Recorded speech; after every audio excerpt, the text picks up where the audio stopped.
Okay, now we're going to be talking about some crash dummies that was in my life.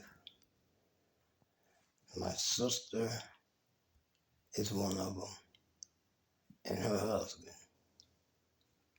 You know what I'm talking about, Connie and Tyrone. Y'all know. Now, going back quite some time when I was a young kid, I'm going to show you all the time these two crash dummies has just now getting ready to pay. They don't know exactly what they've been up against. Now, what you've been up against all this time, Connie, what you've been up against is my dad. And he is not angry anymore. Not about you guys, because you're getting ready to pay. The way you lived and the way you've done things and the way you treated me all through life. Now, what you'll realize is no one's going to step up and not mention a word that I say is a lie. Who else can get on here and put two crash dummies out? Well, here it is. We'll start here. When my brother, he was my brother before he was yours, Connie. Yeah, Wooly, my brother. When he was diagnosed with cancer, getting ready to die, I lived around the corner from you guys. And you never thought that you were gonna crash out because you was playing church, hopping up and down in the church, doing all those things that made people think you were the ideal couple and the ideal life. Yes.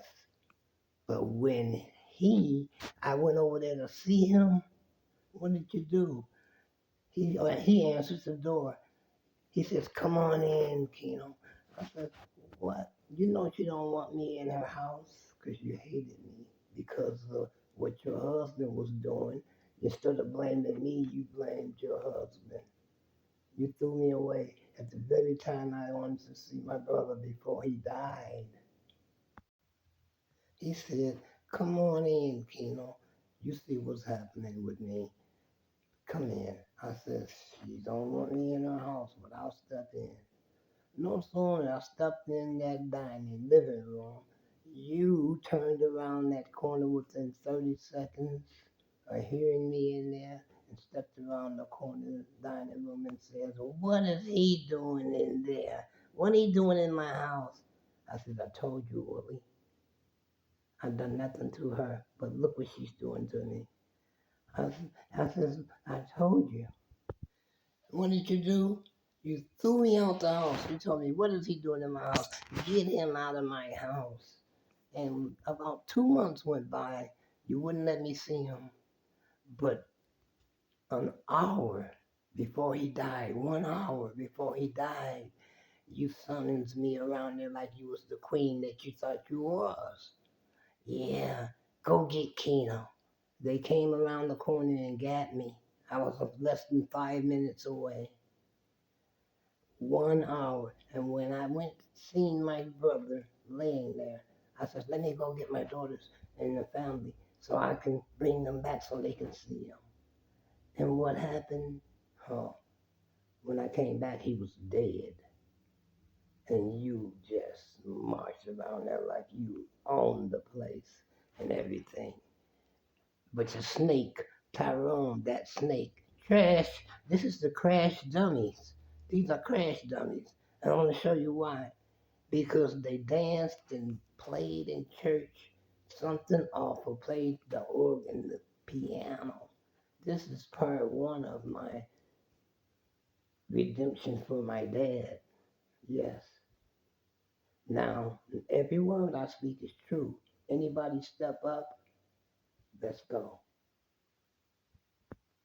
This is going to be a little longer video than I normally do, but I must speak the facts, and the truth shall always come out.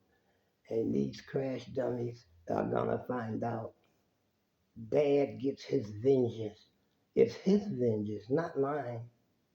You guys played in church and played the piano and done all that stuff.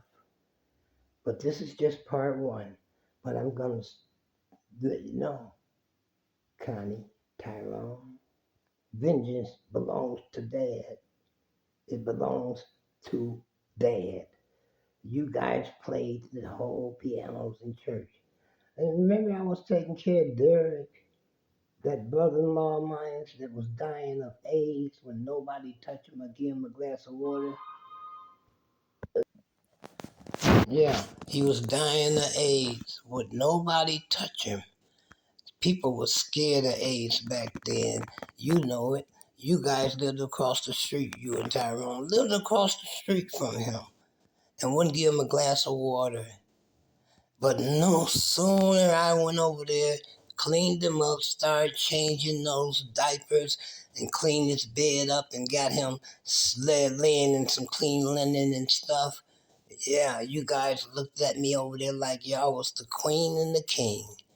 And now when AIDS, people go to AIDS and get ready to die, he got ready to die and started complaining and seeing things and stuff and got y'all on the phone and told y'all I was doing them bad and stuff.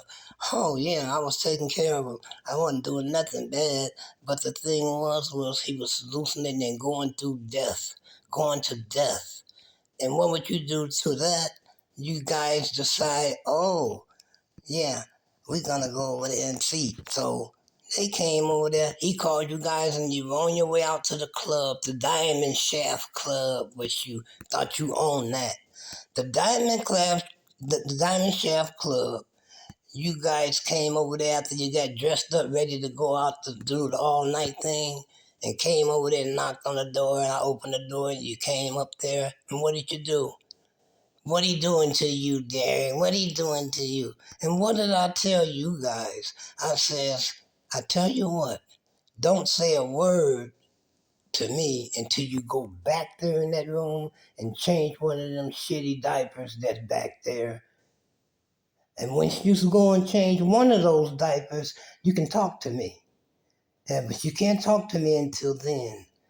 So get your asses out of there and go to your club. And that's exactly what you did. Went on out to the Diamond Shaft Club. Every word is true. This is part one.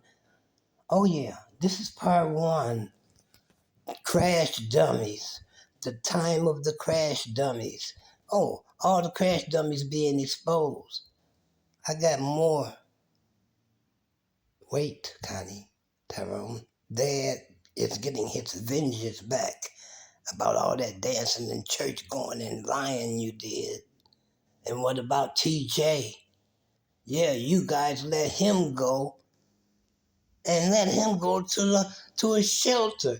You wouldn't let your own son come live with you. He was in a shelter. Who went and got him? Who went and got him?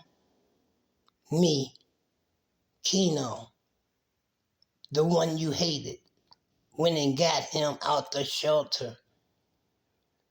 He didn't behave right at the house, but next thing you know he had all those problems going on. That was because of you letting him drink at 12 years old and stuff before y'all go party and y'all set them up with drinks and everything and go off. I'm going to take a break because I'm quite angry about this. Part two is coming.